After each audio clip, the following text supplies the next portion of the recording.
অসমৰ এখন আগশাৰীৰ ছোৱালীৰ মাদ্ৰাছা যিখন প্ৰথম ছোৱালী মাদ্ৰাছা দাৰুল হদিছ হুচাইনিয়া মাদ্ৰাছাতুল বানাত নাটেশ্বৰ। বৰ্তমান মোৰ সৈতে মাদ্ৰাছা কৰ্তৃপক্ষ আছে, শিক্ষকসকল আছে। মই কিছু কথা জানিবলৈ চেষ্টা কৰিম। যিহেতুকে বছৰেকীয়া খতমে বুখাৰী পৰীক্ষা অনুষ্ঠিত কৰা হ'ব, কেই তাৰিখ, কোনদিনা, কেনেকৈ হ'ব, ক'ত প্ৰধান অতিথি হিচাপে কোন থাকিব, কোনে দোৱা কৰিব বিশ্ব শান্তিৰ প্ৰতি লক্ষ্য ৰাখি, কোনে কি কি ধৰণৰ সহায় কৰিছে, মাদ্ৰাছাখন কিমান আগুৱাই গৈছে, এই সম্পূৰ্ণ সবিশেষ আমি উপসভাপতি মহোদয় আছে, শিক্ষক মহোদয়সকল সকলো আছে, সম্পাদক মহোদয় আছে মোৰ লগত, আৰু মাদ্ৰাছা কৰ্তৃপক্ষ শিক্ষকসকল মোৰ লগত আছে। মই কিছু কথা জানিবলৈ চেষ্টা কৰিম তেখেতসকলৰ পৰা।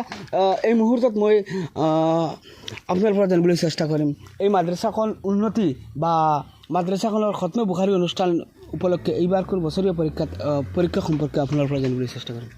আসসালামু আলাইকুম ৰহমতুল্লাহি বৰকাতু।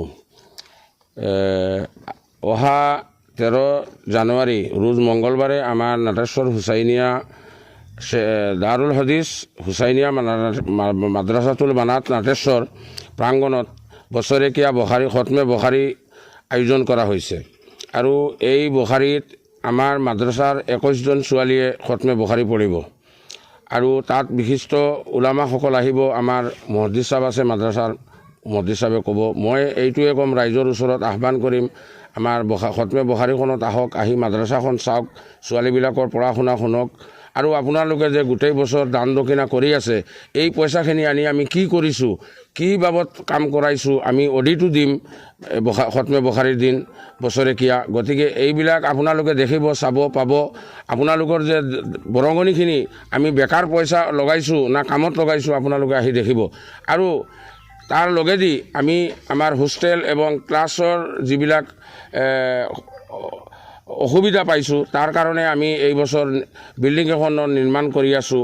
খতমে বুখাৰীৰ দিন আপোনাৰ ইয়ানৰ এটা আধাৰশিলা হ'ব। আধাৰশিলাটো আপোনালোক আহি সহযোগ কৰক। আৰু মই যিসকলৰ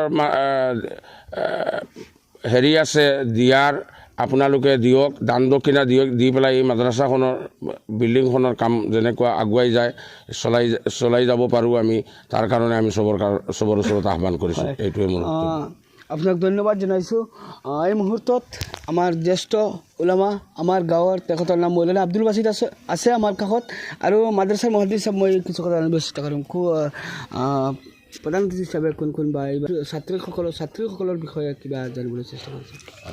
আসসালামু আলাইকুম ৰহমতুল্লাহ। আপোনাৰ এইটো চেনেলৰ জৰিয়তে আমি অৱগত কৰিব বিচাৰিছোঁ যে প্ৰতি বছৰৰ দৰে এইবাৰো 15 জানুৱাৰী ৰোজ মঙ্গলবাৰ আমাৰ অসম দাৰুল হদিছ নাটেশ্বৰ হুচাইনিয়া বানাত মাদ্ৰাছাৰ বাৰ্ষিক খতমে বুখাৰী এই মহফিলত অংশগ্ৰহণ কৰিব মুখ্য অতিথি হিচাপে মৌলানা মুফতি আব্দুল কৰিম সাহাব, শেখুল হদিছ কদমনি। আৰু বুখাৰীৰ খতমৰ অন্তত দোৱাও হ'ব। আৰু জ্যেষ্ঠ অতিথিসকল আছে। খতমৰ অন্তত বিশ্ব শান্তিৰ বাবে দোৱাও হ'ব। এইবাৰ আমাৰ 25তম খতমে বুখাৰী, আৰু 25তম খতমে বুখাৰীৰ পৰা ফাজিলা হ'ব, আলিমা হ'ব 21জনী ছোৱালী। আৰু এইখন হয় অসমৰ আটাইতকৈ, অসম নহয় নৰ্থ ইষ্টৰ আটাইতকৈ প্ৰথম ছোৱালী মাদ্ৰাছাৰ আটাইতকৈ প্ৰথম দাৰুল হদিছ। ইয়াৰে পৰা হদিছৰ দৰ্শ সবক পাঠদান আৰম্ভ হৈছিল। আমি হুজুৰৰ পৰা কিছু কথা জানিব বিচাৰিছোঁ মাদ্ৰাছাখনৰ বিষয়ে। হুজুৰ অকণমান মাদ্ৰাছাৰ বিষয়েতো সকলোৱে কৈছে। আসসালামু আলাইকুম ৰহমতুল্লাহি বৰকাতু। মই অকণমান বেলেগ কওঁ। আমাৰ 13 জানুৱাৰীত ইনশাআল্লাহ খতমে বুখাৰী হ'ব। 21জনী ছোৱালী ফৰাগত কৰিব আৰু আলিমা হ'ব। আৰু খতমে বুখাৰীৰ পিছত দোৱাও হ'ব। আপোনালোক নীলবাগান, নাটেশ্বৰ, মেথিগাঁও, হোজাইবাসী, অসমবাসী সকলোকে মই আহ্বান জনাইছোঁ, আপোনালোক আহক আৰু অংশগ্ৰহণ কৰক খতমে বুখাৰীত। আৰু এই মাদ্ৰাছাখন হ'ল ঐতিহাসিক মাদ্ৰাছা। 1973 চনত 72 চনত স্থাপিত হৈছিল। আৰু মুম্বাই মালিগাঁও মাদ্ৰাছাৰ পিছত অসমত সৰ্বপ্ৰথম বানাত মাদ্ৰাছা হ'ল নাটেশ্বৰ হুচাইনিয়া মাদ্ৰাছাতুল বানাত। এতিয়া বৰ্তমানে গাঁৱে গাঁৱে বানাত মাদ্ৰাছা হৈছে, ভাল কথা। কিন্তু এইখন চব আটাইতকৈ পুৰণি বানাত মাদ্ৰাছা হয়। আৰু এইখনত সকলো আপোনালোকক অনুৰোধ জনাইছোঁ যে আপোনালোকে দৃষ্টিগোচৰ ৰাখিবলৈ আৰু মাদ্ৰাছাখনৰ দান বৰঙণি আগবঢ়াবলৈ।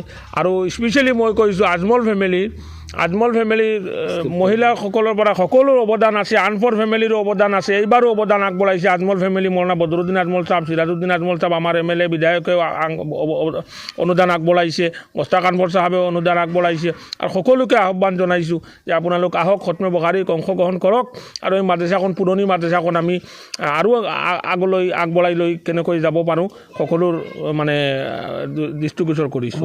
এই মুহূৰ্তত এই মাদ্ৰাছাখনৰ বিষয়ে সকলো ওলামাসকল বা মাদ্ৰাছাৰ সম্পাদকগৰাকী ক'লে, আপোনালোকে শুনিলে কেনেকৈ কাৰ মনত আহিল, কি অনুভৱ আহিলে মই নাজানো, কিন্তু মই এটা কথা ক'ব বিচাৰিছোঁ আপোনালোকক, যিহেতুকে আপোনালোকে জানে অসমৰ ভিতৰত ভাৰতবৰ্ষৰ ভিতৰত মুম্বাইত এখন মালিগাঁও মাদ্ৰাছাৰ পিছত এইখন অসমৰ ভিতৰত সৰ্বপ্ৰথম ছোৱালী মাদ্ৰাছা, আৰু এইখন মাদ্ৰাছাৰ পৰা বহুতো আলিমা হাফিজা হৈ গৈছে, আমাৰ সমাজত বহুতো ভাল প্ৰভাৱ পেলাই আছে এইসকল আলিমা হাফিজাই। গতিকে আমি দোৱা কৰিব লাগে মাদ্ৰাছাখন আৰু আগুৱাই যাওক, যাতে আমাৰ আৰু ভৱিষ্যতৰ কাৰণে